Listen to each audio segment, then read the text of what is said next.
señora consejera, señores presentes, ilustrísimos académicos, directores y en general a todas las personas que se han unido a nuestra sesión, es para mí un gran honor representar a la Real Academia de Medicina y Cirugía de Valladolid, de la que soy académico.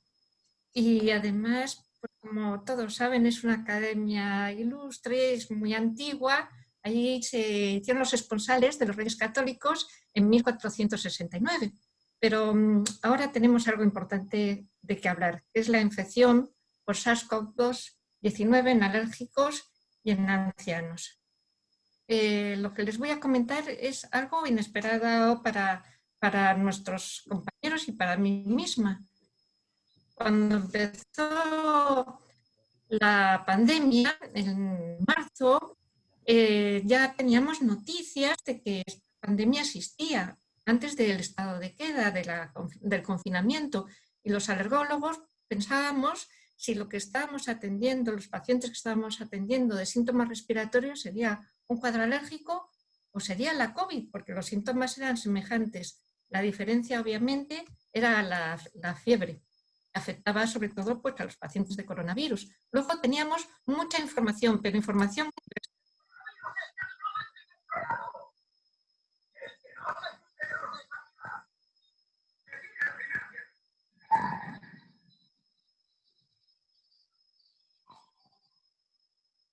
Bueno, les ruego que disculpen esta pequeña broma, aunque la situación es tan dramática, siempre hay una pequeña cavidad para el humor. Aquí ven a lo que nos está destruyendo el coronavirus. El coronavirus es uno de los 7 grupos de coronavirus que está demostrando más agresividad. Es un virus RNA que ha encontrado una puerta de entrada en nuestras células. Una vez ahí, es capaz de utilizar nuestros ribosomas para sintetizar sus cadenas de 30 kilobases. Y estos virus, sin embargo, no son detectados por nuestro sistema inmunológico. Hay unos receptores de cadenas de nucleótidos que no están funcionando y no sabemos por qué. Esto lo tienen las bacterias y así se defienden de los virus. Nosotros también lo tenemos. Nuestras células se esclavizan y empiezan a sintetizar el material genético del virus y cuando el virus ya alcanza unas 100.000 réplicas, se rompen. Lo que ocurre es que el coronavirus tiene una llave que es un factor muy importante para nuestra supervivencia porque controla nuestra tensión arterial, que es la enzima convertidora de la angiotensina 2. Si no existiera esta enzima, moriríamos de hipertensión. Regula la tensión y la contracción de los vasos sanguíneos y gracias a una proteína de su corona, la spike, pues es capaz de fijarse a la AC2, como se llama este receptor, y entrar dentro de las células y engañarnos así.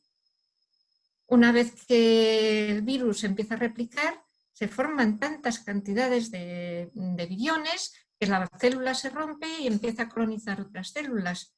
Las células presentadoras del antígeno, que sí reconocen los antígenos del virus, están pues, desarmadas de tanta cantidad de virus. Entonces se produce la famosamente llamada tormenta de linfocinas, que son altamente inflamatorias y que forman parte de nuestras reacciones de hipersensibilidad. Por lo tanto, lo que nos mata no es solamente la infección, sino una respuesta inmunológica claramente exagerada.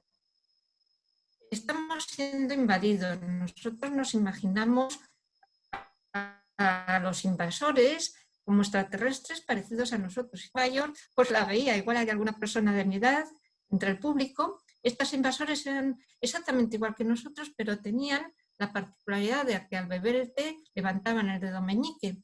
Entonces debemos encontrar este dedo meñique del coronavirus que nos lo diferencia y nos lo va a hacer capaz de atacarlo, porque de momento no sabemos mucho de él. Me quedo con la frase que ha dicho la consejera de Madame Curie, no hay que temer las cosas, pero hay que intentar comprenderlas para intentar atajarlas. Como todo patógeno, lo que va a intentar este virus es romper nuestras barreras naturales, pero lo mismo hacen los pólenes, las esporas, los helmintos, y esta rotura de nuestras barreras de las barreras membranas celulares es lo que empieza la invasión. ¿Qué ocurre? ¿Por qué no nos defendemos? Me da la sensación de que los seres unicelulares se ayudan más que nosotros, los pluricelulares. Las bacterias, por ejemplo, se ayudan en la resistencia a los antibióticos, transmitiendo unas a otras material genético para esa resistencia. También se ayudan de ciertos virus para ciertas funciones biológicas. Los virus se ayudan entre sí porque, por ejemplo, el coronavirus tiene una hemaglutinina por la cual se une a glicoproteínas de membrana celular que fue cedida por el virus de la influenza C, a este virus. Otro hecho curioso de este virus que nos ayuda a comprenderle es que no sigue, como otros virus, una respuesta inmunológica Th1, mediada por linfocitos T1. Este tipo de respuesta es muy frecuente en las infecciones, pero este coronavirus sigue una respuesta Th2 que elimina o hace segregar un montón de linfocinas altamente inflamatorias, excepto la interleucina 10, que interviene en la tolerancia. Igual esta interleucina está intentando que toleremos el virus para que el virus nos agrede. Funciona con una respuesta Th2 la respuesta a los helmintos. Los helmintos son atacados inmediatamente en cuanto entran al intestino por células. Aquí ven los eosinófilos que en pocos segundos van a destruir este helminto. Pero esto no ha venido a funcionar en nuestra respuesta inmunológica al coronavirus. Y ahora, para entender, les voy a hablar un poquito de la alergia en general. Para muchos, la alergia es una respuesta exagerada del sistema inmunológico, pero no es así. Realmente es una inmunodeficiencia. El sistema inmunológico no solo agrede, sino que aprende a tolerar, de tal manera que muchos de los productos que inhalamos, que comemos, pues son tolerados por nuestro sistema inmune, pero en un momento dado algo inofensivo como un ácaro o un alimento va a pasar a ser agresivo. La alergia no se conoce desde ahora, sino desde hace muchísimos años. El faraón Menes de Memphis, en el 2640 a.C., falleció de una anafilaxia por picadura de avispa. Aquí abajo les he puesto la avispa velutina, que tanto daño está haciendo a nuestras abejitas. La dinastía Julio-Claudia tenían mucha rinitis primaveral y no montaban en cuadrigas porque también eran alérgicos a los caballos. Y aquí ven a Ricardo III de Inglaterra, el de Mi reino por un caballo, descrito por Shakespeare. Este rey astutamente sabía que era alérgico a las frutas y se hizo invitar por su íntimo enemigo, Lord Atkins, a un tazón de fresas. Sufrió una urticaria y así tuvo la excusa para matarle, para decapitarle. Fue el último monarca de la casa York. Pero el estudio científico de la alergia empezó por Riquet. Riquet era el médico de corte de Alberto I de Mónaco, el abuelo de nuestro actual monarca. Entonces le gustaba como a él los deportes náuticos y en su yate Princess Alice se iba a bañar y le picaban las medusas. Entonces ordenó a su médico de corte que le hiciera una afilaxis, que es término griego que significa protección contra este veneno. Este médico hizo extractos de medusas y empezó a inocularlos en patos y en conejos que finalmente morían. Posteriormente sigue sus estudios en París y utiliza veneno de actinia y utiliza también para inocularlo perros. Este perro Neptuno, así se llamaba, es al que debemos el descubrimiento de la anafilaxia. A la tercera dosis de toxina de actinia, el perro empezó a hincharse, a babear, sus ojos se salían, tuvo diarrea, tuvo asfixia y murió en un cuadro de shock. Y desde entonces, desde este primer test de provocación que mereció el premio Nobel el doctor Riquet, a pesar de la muerte del pobre Neptuno, sabemos mucho de la alergia, pero fue una evolución vertiginosa porque no hace más de 50 años que se descubrió la inmunoglobulina E, que es la que tienen los pacientes alérgicos. Luego, esta inmunoglobulina se medía en medicina nuclear con un contador de centelleo, pero posteriormente se midió por técnicas enzimáticas y posteriormente se pudieron caracterizar y clonar los alergenos. Estos alergenos se pudieron sintetizar por unas técnicas muy similares a las que estamos han utilizado los laboratorios para para hacer las vacunas de coronavirus, técnicas de hibridación de RNA y luego microtitulación, de tal manera que ahora tenemos un estudio molecular de la alergia. Gracias a estas microplacas, que me voy a acercar a la cara, tenemos aquí casi 500 moléculas de alergenos, no alergenos enteros, sino una precisión diagnóstica muy alta, gracias a esto que se llama microarrays. Entonces, tenemos la posibilidad de hacer un buen diagnóstico. No es como cuando empecé, en esa época se llevaba el pelo a lo afro y los extractos los hacíamos caseros. ¿Bien? Pero ahora no solo sabemos qué proteínas tiene este melocotón, sino cuáles son las más alergénicas y qué clínica produce cada una de ellas. Y podemos así diagnosticar y tratar mejor. Pero parece que la alergia realmente es algo sencillo. Tenemos ya el alergeno identificado, al paciente susceptible o atópico, pero siempre en toda relación de dos hay un tercero en discordia. Este tercero puede ser algo que esté en el medio ambiente. Igual se han preguntado por qué, habiendo tantas proteínas en el mundo que nos rodea, solo somos alérgicos a alguno. Esto es por el árbol de la vida y nuestra similitud taxonómica entre los seres vivos. Un hombre es mucho más parecido a un tigre que a un molusco. Bueno, no todos los hombres, pero desde luego es muy diferente a un elemento, una célula vegetal. Y por ello, aquí tenemos otro alien que nos afecta mucho. Es microscópico, pero causa mucha patología. El polen que respiramos y que también deglutimos. ¿Y cómo entra el polen en nuestro sistema respiratorio? Pues igual que el coronavirus. Utiliza todas las vías de acceso que tenemos en el organismo y su función principal es perpetuarse y reproducirse. El polen entra en el estigma de la flor, pero también entra en nuestras mucosas. Lo que ven aquí en esta imagen de microscopía electrónica es polen germinado en el esófago. El esófago es húmedo, tiene un pH adecuado para la germinación. El polen se equivoca y se introduce su tubo polínico. Esta es la primera publicación que demuestra una invasión de un elemento vegetal dentro de un animal, que somos nosotros. Provoca esofagitis eosinofílica, una enfermedad grave. También puede entrar en la conjuntiva. Vean aquí un polen echando su tubo polínico en la conjuntiva. Hay otros alergenos que sí que se ven. Por ejemplo, el ácaro de Modes penetra en la salida de nuestras pestañas por su cabecita y ahí se alimenta de nosotros, causando intenso picor. Y este ácaro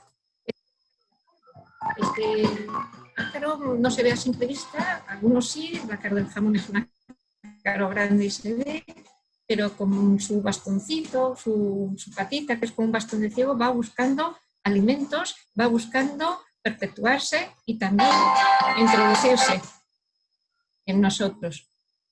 Miren ahora un conducto auditivo externo. Algunas veces nos han picado los oídos, ¿no? Si se fijan, ahí están estos lindos animalitos, pues campando en sus anchas, causando inmenso picor. Y también contaminan muchos alimentos. Es otro invasor, los ácaros. Otro invasor que hemos descrito recientemente con compañeros de León, con el doctor Rafael Álvarez Nogal. Es un Bruchus del guisante, un Bruchus pisorum, también una especie invasora asiática que ha ocasionado lesiones en agricultores y en guisante de siembra, pero que ingerimos cuando comemos guisantes porque las legumbres se tratan con congelación o gases neurotóxicos que hacen que este bichito, que siempre está, pues no salga al exterior. Otros invasores se beben nuestras bebidas, aún las más ricas, como el vino. Aquí ven las avispas, les gustan las uvas en su máximo dulzor, y entonces hay gran cantidad de su veneno en los vinos jóvenes. Y también hemos estudiado lo que hay en el agua que nos bebemos. Ven aquí un tardígrado, ósito de agua, que posiblemente tenga proteínas que quizá alguna sea alergénica. ¿Por qué les cuento todo esto? Porque es necesario darse cuenta de que estamos rodeados de posibles invasores y que todos ellos van a interaccionar entre sí. La patología polínica es la más sencilla quizá de diagnosticar. Tenemos unos extractos alergénicos de muchas especies que probamos echando una gota de ese extracto de polen y fusionarlo con una microlanceta que desencadena una respuesta inmunológica en la piel mediada por inmunoglobulina E y hace aparecer una roncha o un abón. sí sabemos que el paciente es alérgico. Hay técnicas in vitro como el Immunocap, que se llama así porque es una pequeña copita donde está el antígeno, el polen en este caso, echamos el suelo del paciente y por una técnica de enzima inmunoensayo detectamos si hay inmunoglobulina específica. Y después hay que conocer al enemigo. Una forma de conocerlos ver sus costumbres. Y aquí está la red RACIL. A la red RACIL pertenece la directora general de Salud Pública, que cerrará esta reunión, y también la doctora Delia Fernández de León, a la que saludo, y damos medidas de todos los pólenes, especies de pólenes a lo largo de todo el año y avisamos a nuestros pacientes alérgicos de que puede haber un aumento que les perjudique. Y miren, esta es la evolución de los pacientes COVID.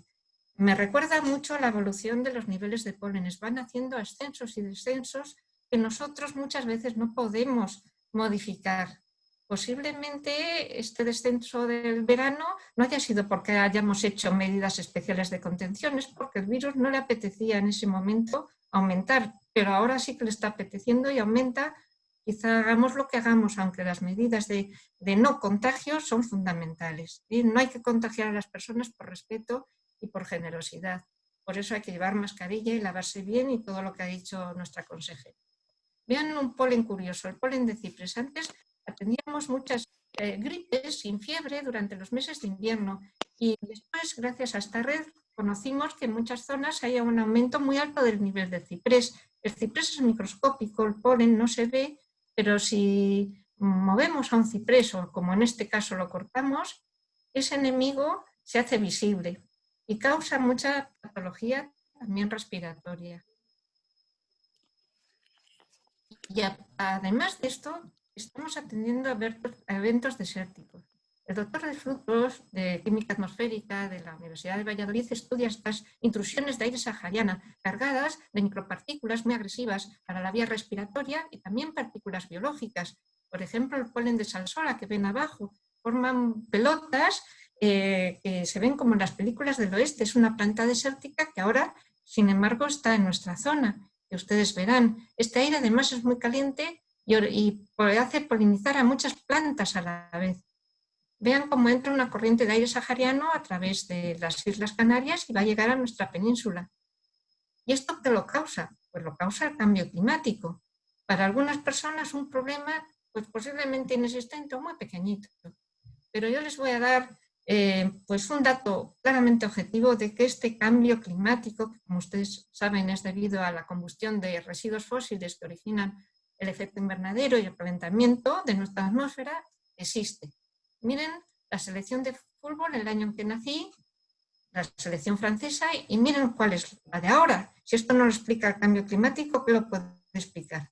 Bueno, esto es una pequeña broma para decirles que hay muchas cosas, muchas interacciones que no podemos dominar. Por ejemplo, nosotros en la clínica veíamos que los alérgicos eran más del medio urbano. Sin embargo, nuestros agricultores y personas que vivían en los pueblos apenas tenían alergia al polen, a pesar de estar rodeado de campos de cereal y de otras especies. Y lo que estudiamos es que la gramínea urbana está agredida, está deshidratada y por lo tanto expresa proteínas de estrés, que son los alergenos más potentes. Pero esto había que demostrarlo. Para ello había que recoger espigas de especies localizadas en el medio urbano y en el medio rural y valorar, tanto in vivo como in vitro, con estudios inmunológicos, su capacidad biológica de causar síntomas. Y este trabajo pues era ímprobo porque necesitábamos más de 300 kilos de espiga. ¿Y quién nos ayudó? Pues el trabajo fue realizado con la colaboración de pensionistas que nos ayudaron como investigadores espontáneos a esta recogida de espigas. Y en esta diapositiva me quería parar porque todo lo que estoy hablando lo dedico a todos los que están escuchando, pero sobre todo a nuestros mayores, a los que debemos tanto. Tuvimos que hacer más, hicimos lo que pudimos, pero ellos pues merecían muy buen trato y quizá hay que mejorarlo. Otro problema diagnóstico, la contaminación. La contaminación, desde luego, va a afectar a estos pólenes, pero no solo a los pólenes, a las esporas y a todo lo que está aerovagando en la atmósfera que respiramos y que tragamos también. Vean un ejemplo de hace tiempo. un brote epidémico, no se puede considerar pandemia porque ocurrió solamente en Castilla y León. Hubo, en esa época hacía urgencias y hubo una cantidad de ingresos el día 30 de mayo inmensa, de 141 asmáticos graves, y el nivel de polen era bajo.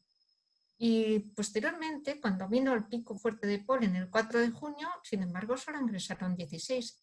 ¿Qué había pasado? En esa época también se veía había mucho viento. Los pacientes insisten muchas veces en que es la pelusa lo que les causa. La pelusa no puede entrar en la vía respiratoria, obviamente, pero hicimos un extracto de pelusa, de chopo, para demostrarlo a los pacientes de que no era alergénica. Entonces, hay que filtrar esa pelusa para hacer un extracto limpio, sin bacterias y otras toxinas, y en los filtros obtenidos el 31 de mayo apareció esta sustancia negra. Sin embargo, en el 4 de junio no había nada. Pensamos que sería naromia. La naromia es un parásito de chopo que se come su madera, los niños se frotan con las pelusas de la cara y sale una reacción, pero no lo era.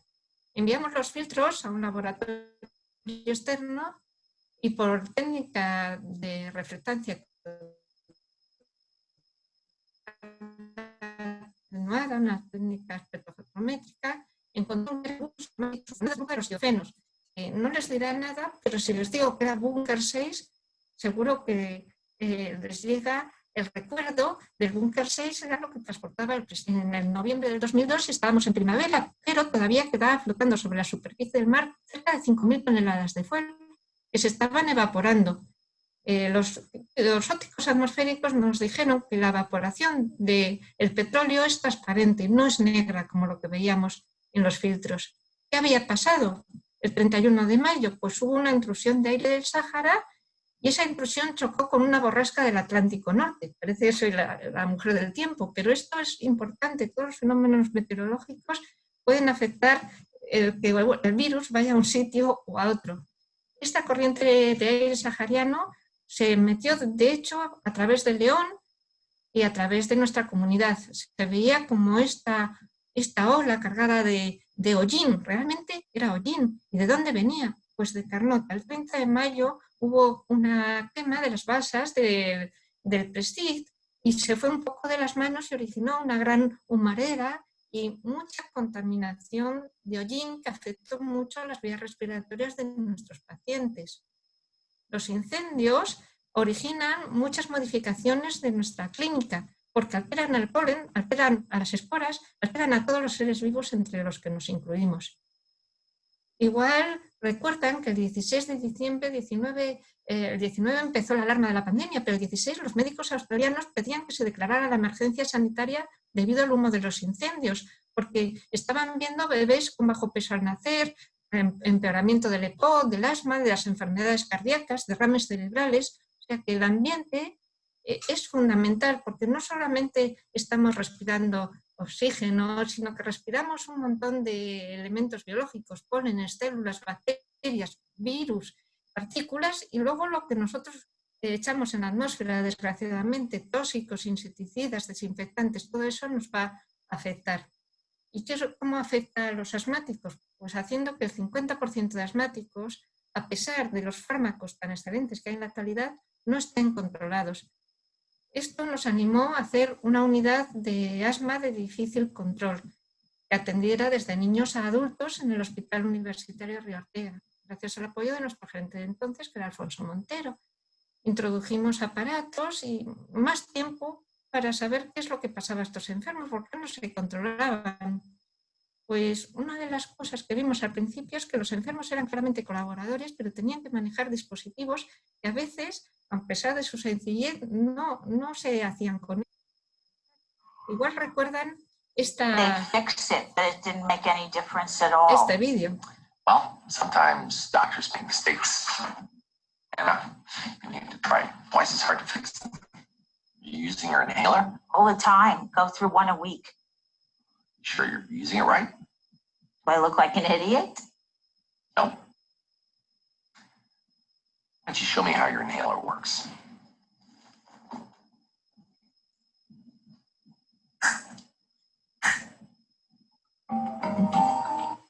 Bueno, En realidad los alérgicos y los asmáticos saben utilizar muy bien, pero hay veces que hay que demostrarle cómo se hace la inhalación y con esa medida tan simple, teniendo más tiempo para hablar con ellos, lo logramos. Otro problema que tienen es que algunos necesitan oxígeno, viven en medios rurales, les es difícil venir a la unidad. Ideamos 2 sistemas de telemetría. Son aplicaciones de móviles que les descargamos gratuitamente y que les damos un espirómetro portátil y desde donde estén nos van informando de cualquier agravamiento o empeoramiento de su cuadro asmático. Tenemos 2, uno que se llama MyMobile y otro que es Asmalert, que es el que les voy a relatar un poquito porque es el que usamos en esta pandemia. Este sistema es un sistema de alerta temprana mediante una aplicación móvil que avisa al enfermo mediante un semáforo de su estado de salud y le da instrucciones de manejo terapéutico inmediato. Además, le da información sobre todos los contaminantes, el polen, las esporas, el polvo sahariano. Es personalizado, cada paciente sabemos a qué especies va a reaccionar y entonces así les avisamos de que va a aumentar mucho la especie a la que les causa los síntomas. Gracias al Ayuntamiento de Valladolid y a la Concejalía del Medio Ambiente hemos introducido todos los agentes contaminantes que nos afectan, las micropartículas, dióxido de azufre, de nitrógeno, etcétera. Y luego, pues, gracias al Ministerio de Transición Ecológica tenemos datos meteorológicos y luego también tenemos información de las masas de aire africana gracias al Supercomputing Center de Barcelona. Aquí ven, por ejemplo, entrando por el mar de Alborán una gran cantidad de partículas PM10 que sin duda van a afectar mucho a los asmáticos de Baleares. Y aquí ven Valladolid y León, bueno, nuestra comunidad, dióxido de nitrógeno, que puede afectar y agravar mucho la patología respiratoria. En base a todos esos datos que recibe la aplicación, pues damos una instrucción personalizada. Luis, sigue las instrucciones que te ha facilitado tu médico. A nosotros nos salta la alarma y le damos las instrucciones. Pues bien, vamos a pasar a la segunda parte que es mucho más corta, pero que era necesario este preámbulo para explicarles cómo lo hicimos. La COVID ha causado la mayor mortalidad de ancianos en residencia. Han fallecido muchos, demasiados. Entonces, por ello, nuestra consejería pues ideó que había que de alguna manera llegar a estas residencias para ayudar y se fundó el equipo COVID Residencias. Este equipo está formado por médicos de muchas especialidades, médicos de familia, de paliativos, médicos de diferentes especialidades, preventiva, oncología.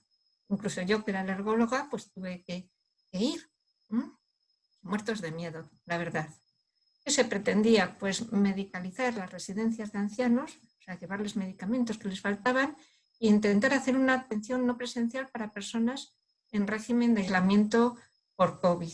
Esto sería muy importante en nuestros pacientes con asma difícil. Yo no les podía abandonar, y ni tampoco mi equipo, que fue destinado a plantas COVID, porque eran enfermos muy delicados y que se podían agravar mucho por esta infección, como pensábamos al principio. La experiencia que les voy a relatar es una experiencia de un equipo multidisciplinar que medicalizó residencias con 835 ancianos, ahora hay muchos más. Nos ayudaron muchísimo los bomberos, la UME, a distribuir y separar a los ancianos, a desinfectar las zonas que estaban contaminadas y a ellos les agradezco desde aquí toda su ayuda. Es lo que se conocía, nosotros fuimos en marzo, pero en ese momento no había un claro consenso sobre el tratamiento etiológico de la infección por coronavirus. Y una de las recomendaciones que dijo la OMS es no administrar corticoides. Al final eran utilizados ya en la fase de agonía, con muy pocos resultados. Pero nuestros pacientes con asma difícil, todos ellos tenían corticoides. Entonces pensamos que era más prudente no suspenderlos. Y así seguimos tratando a 139 asmas difíciles con corticoides inhalados. Entonces, al poco tiempo, sorprendentemente, teníamos la sensación de que los pacientes tratados con corticoterapia tenían mejor pronóstico. Todos de nuestros 134 asmáticos difíciles, solo 13 tuvieron la COVID y ninguno tuvo apenas síntomas. Y los pacientes geriátricos que estaban con corticoides previamente tampoco tenían tantos síntomas.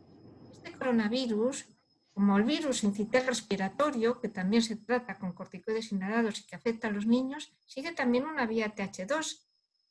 Hablamos con los pacientes alérgicos, llamamos a más de 2.000 pacientes y no estaban muy afectados, por lo cual pensamos que quizá había un fenómeno de competencia entre los alergenos y el coronavirus, porque utilizan casi los mismos receptores celulares.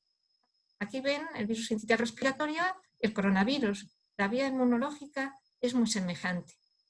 Otro factor es que los corticoides sistémicos, como la desametasona o las corticoides parenterales, provocan importante iatrogenia. Aquí ven Cushing, pero también cataratas, lesiones cardíacas. Desde que se ideó el corticoide inhalado, el primero fue la beclometasona, los asmáticos vieron la luz, empezaron a respirar sin tantos efectos secundarios, porque tenían la ventaja de ser eficaces, pero tener mucho menos efectos adversos y ser muy eficaces. Entonces, intentamos utilizar estos corticoides inhalados en nuestros pacientes geriátricos y comparamos nuestros 134 pacientes asmáticos difíciles con 139 pacientes ancianos que estábamos atendiendo presencialmente y también telemáticamente. Recogimos todos los parámetros que pudimos recoger, datos clínicos, microbiológicos, analíticos, radiológicos y todas las medidas que nuestras aplicaciones telemáticas nos enviaban.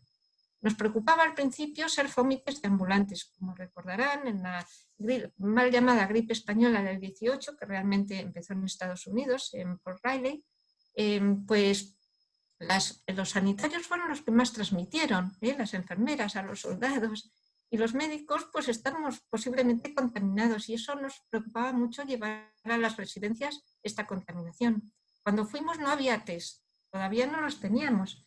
No podíamos, separábamos a los pacientes por datos clínicos. Teníamos oxígeno. Después Juan Fernández Massá nos explicará cómo se trata con oxígeno, pero era difícil. Entonces utilizamos la telemetría. La telemetría no solamente tenía un aviso clínico, sino también un cuestionario para saber si se habían infectado por la COVID o no. Era muy útil. Y entonces después separábamos a los pacientes que éramos sospechosos de haberse contagiado.